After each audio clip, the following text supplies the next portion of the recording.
Hello, have a nice day. वो समझते हैं कि उनकी चालाकियों को कोई नहीं समझता। ऐसा नहीं है, दुनिया सब समझती है। मंदिर मस्जिद करके पहले बाबरी मस्जिद गिराई थी ना, अब ये ज्ञानवापी मस्जिद गिराएंगे। आज नहीं तो साल बाद गिराएंगे, 2-4 साल बाद गिराएंगे जरूर। क्योंकि बीजेपी वाले जानते हैं, आरएसएस वाले जानते हैं कि हिंदुस्तान के लोग अकल के अंधे हैं। वो अपने दिमाग, अपनी अकल को यूज कभी नहीं करते। अकल को यूज करना वो एक फालतू का काम समझते हैं। इस करके उनको अपने पीछे लगा के रखो, उनको धर्म की घुट्टी पिला के रखो, फिर कोई नहीं पूछेगा कि इन्फ्लेशन क्यों है, महंगाई क्यों है। इन्फ्लेशन का मतलब महंगाई क्यों है, गरीबी क्यों है, बेरोजगारी क्यों है, रुपए की कीमत क्यों गिर रही है। जिस वक्त डॉक्टर मनमोहन सिंह थे ना, उस वक्त $1 was equal to 68 रुपीज। $1 की कीमत 68 रुपए थी। 68 को 68 बोला मैंने। उस वक्त नरेंद्र मोदी कहा करता था कि रुपए की कीमत गिर रही है। रुपए की कीमत उसी देश की गिरती है जिस देश का प्रधानमंत्री कमजोर हो। नहीं, मोदी साहब ने तो बहुत ही भूंडा शब्द प्रयोग किया था, मैं नहीं कर सकता, आत्मा इजाजत नहीं देती। अब $1 जो है ना, उसकी कीमत हो गई है 77 रुपीज से ऊपर, 68 पैसे हैं शायद।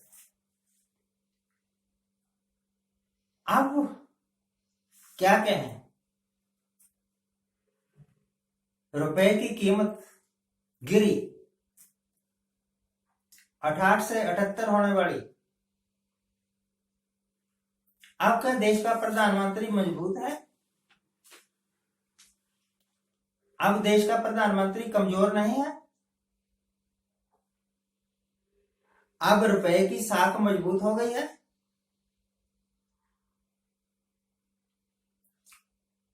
मसला है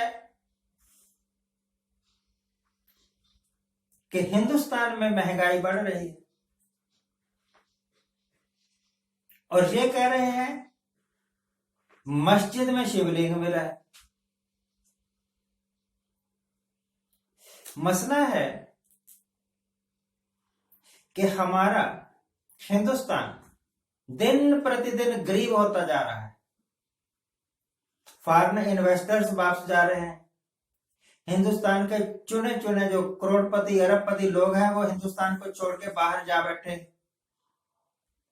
हिंदुस्तान के बैंकों का रुपया हड़प करके बहुत सारे गुजरात के सेठ बाहर भाग गए।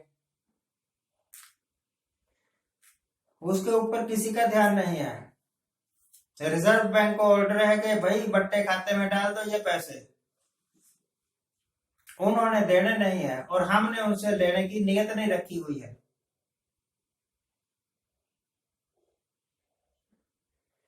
ये एक मस्जिद में शिवलिंग मिल गया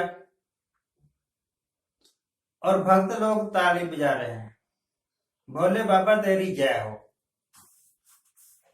मुझे मतलब नहीं पता था शिवलिंग का क्या मतलब है। हम कभी मंदिर में गए नहीं, हमने कभी शिव जी की पूजा करने की कोशिश नहीं की।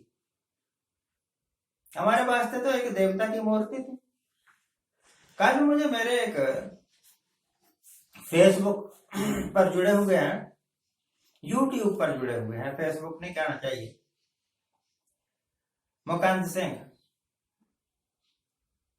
उन्होंने एक लिंक भेजा। कहते अगर आप जानना चाहते हैं, वो कैसे पता लग गया उसको कि सरदार जी को कोई पता नहीं शिवलिंग के बारे में।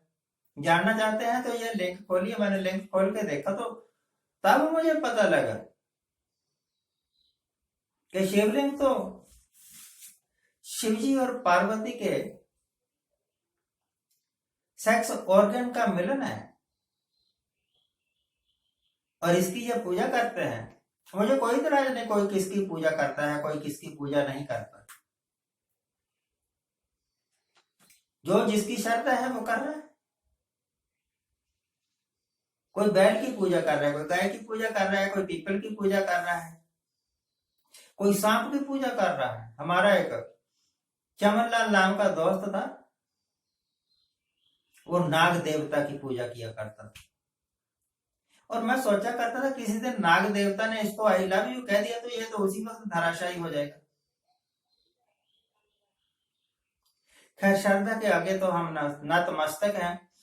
जिसकी जिसके ऊपर श्रद्धा आ गई वो उसको पूजेगा, इसमें हम क्या कर सकते हैं। परंतु इनका किरदार मेरी समझ में नहीं आया। मस्जिद गिरा देंगे तो ये बहुत बड़े बन जाएंगे, अगर मंदिर बना देंगे तो हिंदुस्तान की सारी समस्याओं का हल हो जाएगा। ये क्या समझते हैं कि लोग इनकी चालाकियों को समझते नहीं। ये जो मर्जी समझते रहे, पर लोग सब कुछ समझते हैं। मंदिर के नाम पर एक भीड़ जुटा लेना, मंदिर के नाम पर एक कोलाहल पैदा कर लेना और उस कोलाहल में देश की असली समस्याओं को गायब कर देना, ये जादूगरी चल जाती है। परंतु इस जादूगरी से देश की असली समस्याएं कभी नहीं जाती, वो वहीं की वहीं रहती हैं। इनको गलतफहमी है कि लोगों के सामने मंदिर मस्जिद का नाटक करके असली समस्याएं खत्म हो जाएंगी। असली समस्याएं जस की तस हैं। 10 साल राज कर लेना, 24 तक 10 साल हो जाएंगे।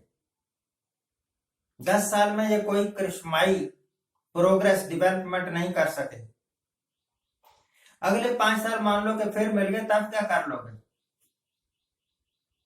बस लालच ये है कि मैं बार बार बनता रहूं, अगले 50 साल तक मोदी ही प्रधानमंत्री रहे।